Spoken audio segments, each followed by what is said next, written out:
মুর্শিদাবাদ জেলার কান্দি বহরমপুর রাজ্য সড়কের উপর অবস্থিত রণগ্রাম ব্রিজ গত 1 মাস ধরে এই রণগ্রাম ব্রিজ বন্ধ, যার জেরে দৈনন্দিন সমস্যায় পড়ছে সাধারণ মানুষ ও নিত্যযাত্রীরা। প্রতি বছর দুর্গাপুজোর আগে রণগ্রাম ব্রিজ বন্ধ করা হয় বলে অভিযোগ করেছেন ইতিমধ্যে বিরোধীরা। রণগ্রাম ব্রিজের পাশে বিকল্প ব্রিজের দাবিতে এবার পথে নামল কান্দি ব্লক তৃণমূল কংগ্রেস। রবিবার সকালে কান্দি রণগ্রাম ব্রিজ থেকে পদযাত্রা শুরু করে তৃণমূল নেতৃত্বরা। উপস্থিত ছিলেন কান্দি পৌরসভার প্রশাসক তথা মুর্শিদাবাদ জেলার তৃণমূল কংগ্রেসের অন্যতম মুখপাত্র অপূর্ব সরকার, মুর্শিদাবাদ জেলা তৃণমূল কংগ্রেসের সভাপতি আবু তায়ের খান, মুর্শিদাবাদ জেলা পরিষদের পূর্ত কর্মদক্ষ রাজীব হোসেন, কান্দি ব্লক তৃণমূল কংগ্রেসের সভাপতি পার্থপ্রতিম সরকার সহ স্থানীয় তৃণমূল নেতৃত্বরা।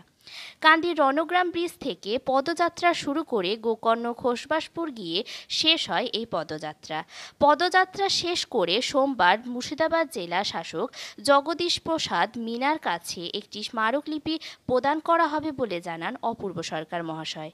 এমডি রফিকের রিপোর্ট, RAnews.in।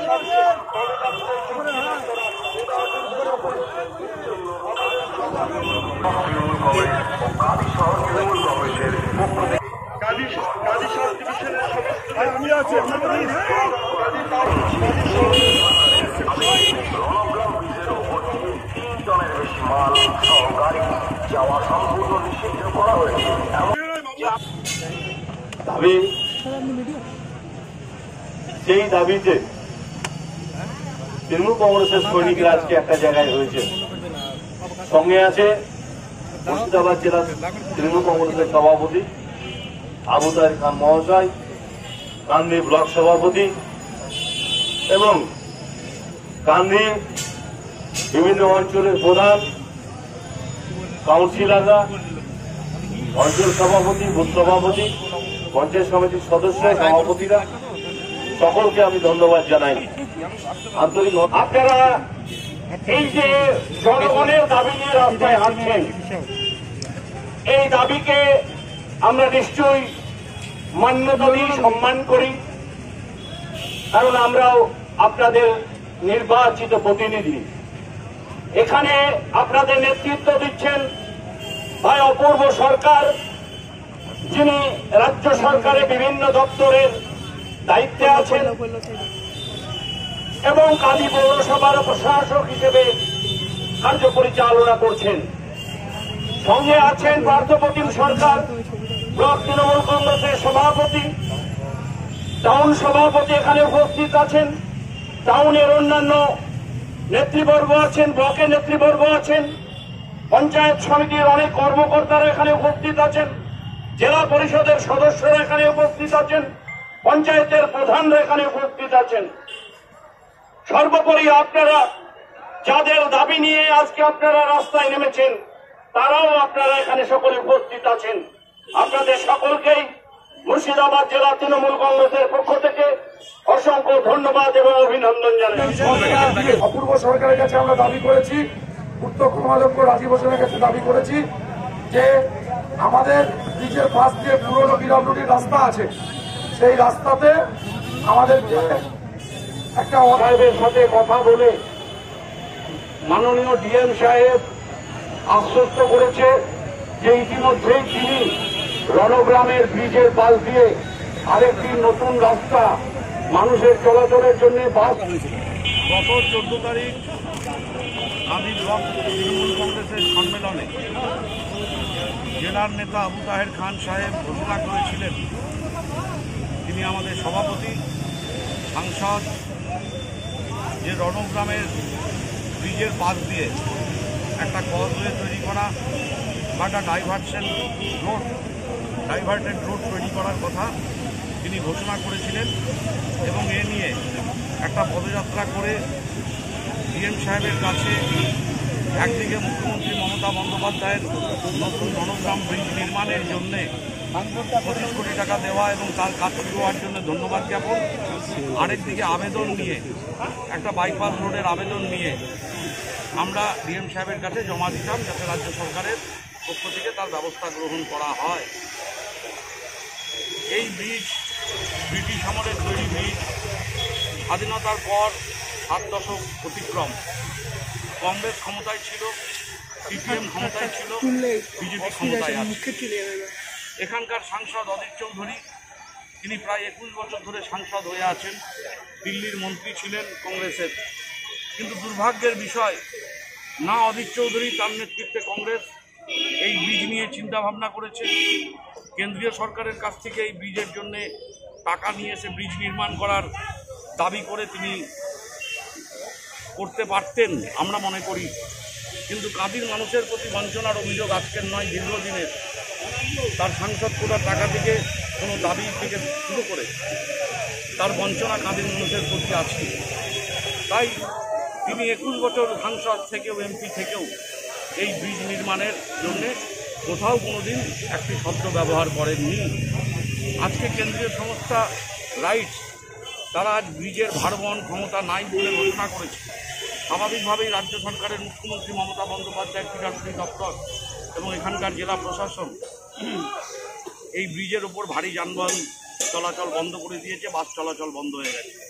শুধু কাঁদি মহকুমা নয়, বীরভূম বর্ধমানের মানুষ এই রাস্তার ওপর দিয়েই স্টেট হাইওয়ে 11-এর ওপর দিয়ে বহরমপুর যায়, সবারই চরম অসুবিধার শিকার হয়েছে। তাই আমরা সরকারের কাছে একদিকে নতুন ব্রিজ নির্মাণের জন্য মমতা বন্দ্যোপাধ্যায় একমাত্র ভেবেছিল বলেই আজ ব্রিজ নির্মাণের কাজ শুরু হয়েছে, যা অধীর চৌধুরী ভাবেনি, যা সিপিএম ভাবেনি, যা বিজেপি ভাবেনি। একদিকে ব্রিজ নির্মাণের জন্য ধন্যবাদ জ্ঞাপন, আরেকদিকে আমাদের আবেদন যে একটা বাইপাস রোড তৈরি করে দেওয়া, যাতে অন্ততপক্ষে বাসগুলো চলাচল করতে পারে, সাধারণ মানুষ যাতে যাতায়াতের সুবিধা হয়। কারণ সাধারণ মানুষের কথা বলা, মানুষের কথা বলা মা মাটি মানুষের কাজ, এটাই মুখ্যমন্ত্রী মমতা বন্দ্যোপাধ্যায় আমাদেরকে শিখিয়েছেন। আমি সেই দাবি ডিএম সাহেবের কাছে রেখেছিলাম। আমি গতকালকে আবু তাহের খান সাহেব একদিক থেকে ডিএম সাহেবের কাছে দাবি রেখেছেন, তিনি এক্সিকিউটিভ ইঞ্জিনিয়ারের কাছে গেছেন আমাদেরকে নিয়ে, সুপারিনটেন্ডেন্ট ইঞ্জিনিয়ারের কাছে গেছেন, তিনি এসপি সাহেবের কাছে গেছেন, তিনি ডিএম সাহেবের কাছে গেছেন আমাদেরকে সাথে নিয়ে। একদিকে এই ব্রিজ নির্মাণের, বাইপাস রোড নির্মাণের দাবি, আরেকদিকে কাঁতলাঘাটটা খুলে দেওয়ার, কাঁতলাঘাট জীবন্তী শেরপুর রাস্তাটা খুলে দেওয়ার। সেই রাস্তা খুলে দিয়েছি ইতিমধ্যেই দাবি মেনে। আমাদের দ্বিতীয় দাবি ছিল একটা বাইপাস নির্মাণের আবেদন।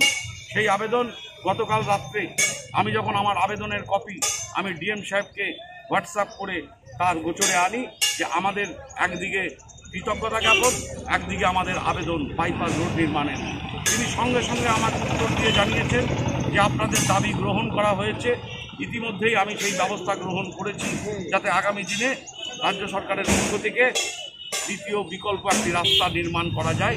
ডিএম সাহেব সে ব্যবস্থা করেছেন, আমাদেরকে অনুরোধ করেছেন যে আপনাদের দাবি আমরা মেনে নিয়েছি। আমরা জেলা আমার সভাপতি সাংসদ আবু তাহের খান সাহেবকেও তিনি জানিয়ে দিয়েছেন। তিনি আমাদেরকে আজকে এখানে অনুরোধ করেছেন, যেহেতু আমাদের সমস্ত দাবি মেনে নেওয়া হয়েছে, আমাদের আবেদনকে মেনে নেওয়া হয়েছে, মানুষের আবেদন, মানুষের যে প্রয়োজন যখন মেনে নিয়েছে, আমরা এই হাজার হাজার তৃণমূল নেতৃত্ব এবং কর্মী তাদেরকে নিয়ে আমরা রণগ্রাম থেকে কোচবাসপুরের মাথায় এসে আমাদের নেতা আবু তাহের খান সাহেব তিনি ঘোষণা করার পর আমরা আমাদের পরবর্তী যে কর্মসূচি, সেই কর্মসূচি আমরা উইথড্র করেছি। কারণ আমরা মানুষের স্বার্থে কাজ করি। সরকার এবং তার প্রশাসন যখন আমাদের দাবি মান্যতা দিচ্ছে, আমাদের আবেদনের মান্যতা দিচ্ছে, তাই আমরাও প্রশাসনের অনুরোধ মেনে, আমার জেলার নেতা আবু তাহের খান সাহেবের অনুরোধ মেনে আমরা এখানে আমাদের অনুষ্ঠান সূচি আজকে শেষ করলাম বা স্থগিত রাখলাম। আমরা ধৈর্য ধরে অপেক্ষা করব। আগামী কয়েক মাসের মধ্যেই সময় লাগবে একটু, কারণ এর অনুমোদন মিলতে একটু সময় লাগবে, তারপরে টেন্ডার, তারপরে কাজ, ওখানে কিছু অবস্ট্রাকশন আছে, কিছু দোকান ঘর আছে, তাদেরকে ওখান থেকে সরাতে হবে, এরকম অনেকগুলো বিষয় আছে। সেগুলো মাথায় রেখেই আমরা কিছুদিন, কয়েক মাস আমরা ধৈর্য ধরে অপেক্ষা করব। আগামী দিন যে সুখবর প্রশাসনের পক্ষ থেকে আমাদেরকে দেওয়া হয়েছে, কাঁদির মানুষকে আজকে আন্দোলনকারী যারা মানুষ আমাদের সাথে এসেছেন, আমাদের সাথে পা মিলিয়েছেন, পায়ে পায়ে সমস্ত নেতৃত্ব, জনপ্রতিনিধি, সমস্ত শাখা সংগঠনের নেতা, আমাদের অসংখ্য কর্মী, কয়েক হাজার কর্মী, তাদেরকে তৃণমূল কংগ্রেসের পক্ষ থেকে, আবু তাহের খান সাহেবের পক্ষ থেকে, মমতা ব্যানার্জির পক্ষ থেকে আন্তরিক ধন্যবাদ, কৃতজ্ঞতা, সালাম আদাব জানাচ্ছি যে আগামী দিনে আরও কোনো দরকার হলে সেই আবেদন আমরা প্রশাসনের কাছে পৌঁছে দেব। একজন তৃণমূল কর্মী হিসাবে এটাই আমাদের কাজ। তাই আজকের এই আবেদন নিয়ে আমাদের পদযাত্রা ছিল, তাই আমরা এখানে হাজির হয়েছি। দাদা, কংগ্রেসকে অভিযোগ করেছে যে আপনারা কর্মসূচি চুরি করেছেন এবং এই কর্মসূচি আজকে করেছেন, কী বলবেন এবার? কংগ্রেসের নেতা তো অধীর চৌধুরী ভোট নেয় আর পালিয়ে যায়। করোনার সময় দেখলাম যখন তৃণমূলের নেতা কর্মী, বুথের স্তরের কর্মী, গ্রামের নেতা প্রধান মেম্বার সবাই যখন মানুষের পাশে দাঁড়িয়ে সাহায্যের হাত বাড়িয়ে দিয়েছে, তখন এই কংগ্রেস আর অধীর চৌধুরীরা কেউ দিল্লিতে বসেছিলেন, কেউ বহরমপুরে করোনার ভয় বাড়িতে বসেছিলেন, কাঁদিতে এখানকার বিধায়করা বাড়ি থেকে এক পা বেরোননি। কয়েক মাস যাবৎ তারা খেয়ে দিয়ে বাড়িতে ভালো চর্বি জমিয়েছে কংগ্রেস। আমাদের কারোর প্রোগ্রাম নিতে হয় না, কারণ আমরা প্রোগ্রামটা ঘোষণা করেছি 14 তারিখ। সঙ্গে সঙ্গে আমরা পুলিশের কাছে আমাদের আবেদনপত্র জমা দিয়েছি। নিয়ম মেনে কোনো আবেদনপত্র জমা দিতে গেলে কংগ্রেসের জানা উচিত যে নিয়ম মেনে জমা দিতে হয়। যে কোনো অনুষ্ঠানের অনুমতি দেয় এসডিও সাহেব, এবং সেই অ্যাপ্লিকেশন থানার মারফত পাঠাতে হয়, অর্থাৎ লিখতে হয় টু দ্য এসডিও সাহেব থ্রু আইসি কাঁদি, এটা লিখতে হয়। এরকম কোনো আবেদন কাঁদি থানায় জমা পড়েছে বলে আমাদের ধারণা নাই, আমরা জানি না। আমাদের কাউকে প্রোগ্রাম চুরি করতে হয় না, কারণ এই কাঁদি মাস্টার প্ল্যানের যখন 168 কিলোমিটার আমরা হেঁটেছিলাম, আমাদের মাথা থেকেই বেরিয়েছিল যে এখানে আমরা 168 কিলোমিটার পদযাত্রা করব। সেই প্রস্তাব আমি অধীর চৌধুরীকে দিয়েছিলাম, এটা আমরা আজকে করছি না। তারপর অধীর চৌধুরী সেই প্রস্তাবের, তখন কংগ্রেস করার সময় সেই প্রস্তাবের অনুমোদন দিয়ে আমরা সমস্ত ব্যয়ভার বহন করে অধীর চৌধুরী শুধু হেঁটে দিয়ে খালাস, সমস্ত খরচ খরচা আমাদের এখানে কংগ্রেস করতাম। তাই কারোর প্রোগ্রাম আমাদেরকে নিতে হয় না, আমাদের কাছে দেখে শিখতে হবে। প্রোগ্রাম আমরা রাজনৈতিক যেমন করি, মানুষের কথা বলি, আমরা কাউর দেখে কিছু করতে চেষ্টা করি না। কেউ আমাদেরকে দেখে চেষ্টা করে করার জন্যে, কিন্তু মানুষ আজ তাদেরকে দুহাত ভরে যেমন আশীর্বাদ বিগত দিনে করেছিল, এখন মানুষ ডাকলে এখন আর মানুষ আসে না। এখন কংগ্রেসের তৃণমূল স্তরের কর্মীরা, নেতারা এখন আমাদের নেতৃত্বের সাথে যোগাযোগ করে এখন মমতা বন্দ্যোপাধ্যায়ের দল করছে। তাই কংগ্রেসের অভিযোগ কেন করছে? কংগ্রেসের বিরুদ্ধেই তো মানুষের অভিযোগ। কেন অধীর চৌধুরী 21 বছর মন্ত্রিত্ব থেকে, কেন অধীর চৌধুরী নেতা থেকে, প্রদেশ কংগ্রেসের সভাপতি থেকে রণগ্রাম ব্রিজ যে ব্রিটিশ আমলে তুই জানে না, উনি বলতে পারতো না একটা নতুন ব্রিজ নির্মাণ হোক? কেন্দ্রীয় সরকারের কাছ থেকে মন্ত্রী থেকে একটা ব্রিজ তিনি আনতে পারতেন না? এটাই আমাদের দুর্ভাগ্য, কারণ কাদির মানুষের প্রতি বঞ্চনা অধীর চৌধুরীর স্বভাবের মধ্যে পড়ে, আর কাদির মানুষের কথা বলা আমাদের স্বভাবের মধ্যে পড়ে। এটাই হচ্ছে আমাদের সাথে অধীর চৌধুরী এবং কংগ্রেসের পার্থক্য।